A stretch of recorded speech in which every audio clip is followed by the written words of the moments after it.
তাকান যাইতে, চল আমরা তায়েফে যাই, মক্কার মানুষগুলো আমারে মারে। এ ভাইরা, আমার নবী 28 দিন পর্যন্ত তায়েফে বনি সাকিম, বনি সায়েদা, বনি কুরাইজা এই 3 দলের মানুষদেরকে দাওয়াত ও তাবলীগের কাজ করলেন। হে ভাইরা,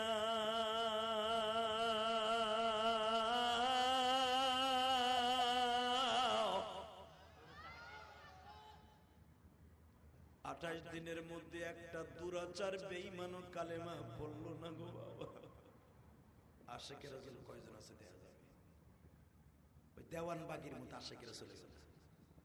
আশিকের রাসূল কয়জন আছে এখন দেওয়ান যাবে। এ ভাইজান রে,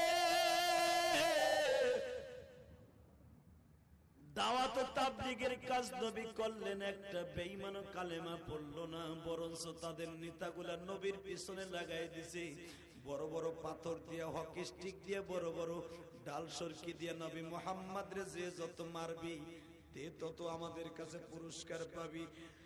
সকালবেলা 8টা বেজে গেল, যায়েদ পিছনের দিকে তাকায় বলে, আব্বা গো একটু তাকায় দেখেন, আপনারে মারার জন্য তায়েফের ছেলেগুলা রেডি হয়ে আসছে। রাত্রেই দেখছি তারা আপনারে মারবে, রাতের বেলা মারে নাই, দিনের বেলা মারবে। আমার নবী বলে, যায়েদ রে, তোর 2 চোখ যেদিক যায় সেদিক চলিয়া যা, আমি মার খাবো, তুই খাইস না, তুই পরের পোলা, তুই কেন মার খাবি? দাওয়াত ও তাবলীগের কাজ আমার পরে ফরজ রোজায়। যায়েদ কাঁদে আর বলে, আব্বা 1 মাস আগে আমার মা খাদিজা আমারে বলে গেছে, যায়েদ রে তোর বাবার কাছে তুই ছাতির মতো থাকিস, বাবা যদি মরতে হয় তোমার সাথে মরব।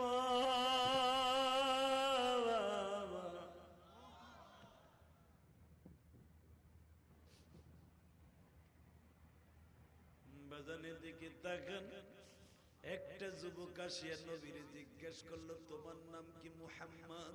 নবী আমার সবে মাত্র বললেন হ্যাঁ। বলতে দেরি আছে বাবা, এই হাতটারে গোটাইয়া দৌড়াই এসে বাবা এমন জোরে একটা ঘুষি মারলাম আমার নবীর ঠোঁটের উপরে বাবা, 2টা ঠোঁট একসাথে ফেটে ঝর্ণার মতো রক্ত করে ঝরে। নবী আমার মুখটা চেপে ধরে বসে পড়লেন। আর একটা বেঈমান এসে বাবা আমার নবী